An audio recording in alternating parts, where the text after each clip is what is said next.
I'm often, in many ways, in many situations, I feel that I'm very reserved and quiet, but not by desire. I actually want to be an extrovert. When I imagine myself in my brain, I imagine myself being an extrovert. And in talking podcasts, YouTube podcasts, and back in the days, talk radio was the outlet I imagined myself being in. I always imagined myself, when I was in the 90s, I always imagined myself being on talk radio. Being the Howard Stern, being the Rush Limbaugh, even though Rush Limbaugh, I'm talking about in terms of his personality, not in terms of his politics, obviously. But being on talk radio was my fantasy, and it's still my fantasy. I don't think. I mean, I'm not really keeping up on AM radio. I think AM radio is like not a thing anymore, and we have podcasts, internet podcasts. So wherever you talk a lot. See, the problem is that what I want to talk about, many people don't really prefer to talk about. Many of the things that people want to talk about, I don't really have any interest in public. I mean, in my personal life. Maybe I should expand my interests, of course. Yeah, you can expand your interests, yeah. But the bottom line is that's where the problem is. Am I resentful for it? No. And that's why I don't understand Inceldom. Because Inceldom, so let me retract. That's why I don't understand militant Inceldom. The Inceldom where you blame other people for not finding you sexually attractive, or you find that them failing to find you sexually attractive is a character flaw. That you come up with this implicit moral assumption that they ought to find you sexually desirable in a just moral universe because, well, you find them desirable and you want to communicate this through sexuality.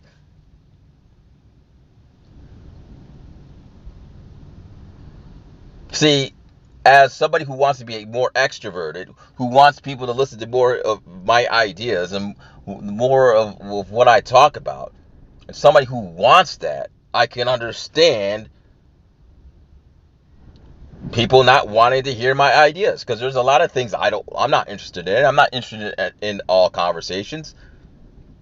Some conversations I'm just purely lost in. That's one of the reasons I'm not interested in the conversation. I would be interested in the conversation if I had experience or I had some background knowledge in. For instance, being a parent. I mean, I wish I did have knowledge being a parent.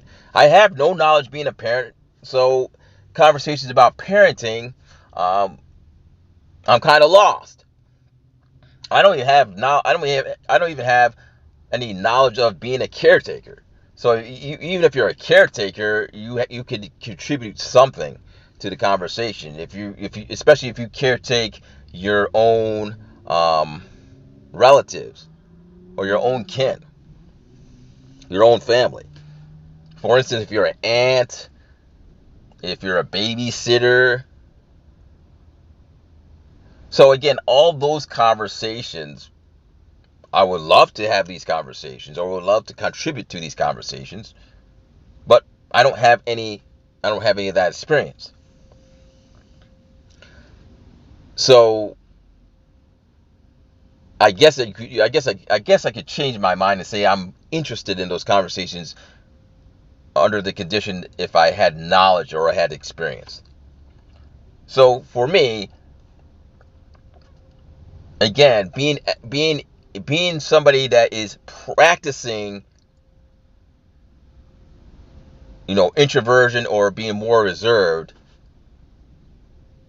is really involuntarily because I don't want to be. It's almost like the incel who doesn't want to be celibate. Doesn't want to be celibate but feels that they're forced to be celibate. Now, when it comes to sexuality, for some reason, I don't think it's I don't think it's impossible for me not. I don't think it's impossible for me uh, to lose my celibacy or lose my virginity in many regards. And I don't think it's impossible for me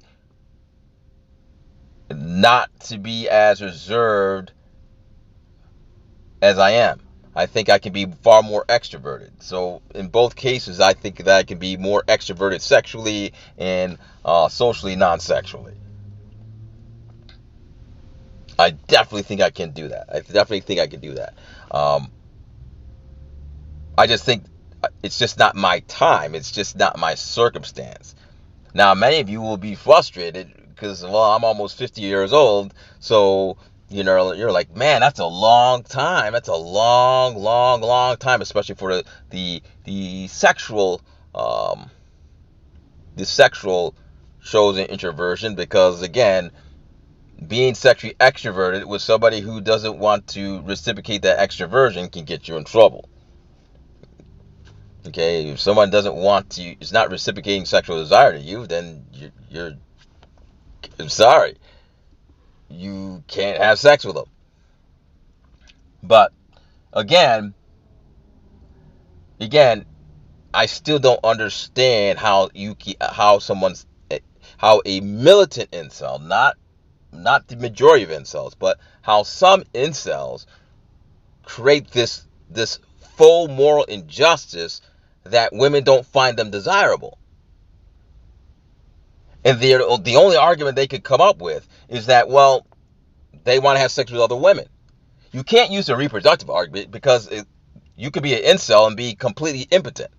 You could be an incel and not want to have kids. So we can't use that argument. And again, if you find incels like this that don't want to have kids, well, then what is their moral argument for being rejected in their mind sexually?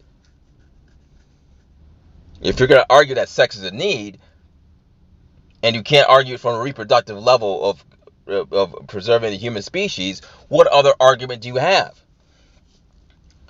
So again, for the militant incel, I still, as somebody who wants to be more extroverted and has to decide to be more reserved, because again, if someone doesn't want to hear your ideas, or you get the implicit rejection of certain ideas that you have, if they don't want to hear these ideas, how can you be angry at them?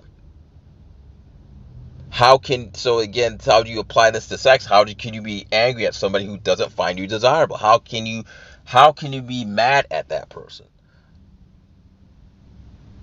And see, that's why I don't understand for the vast minority, again, the vast minority of incels, I don't understand their rage.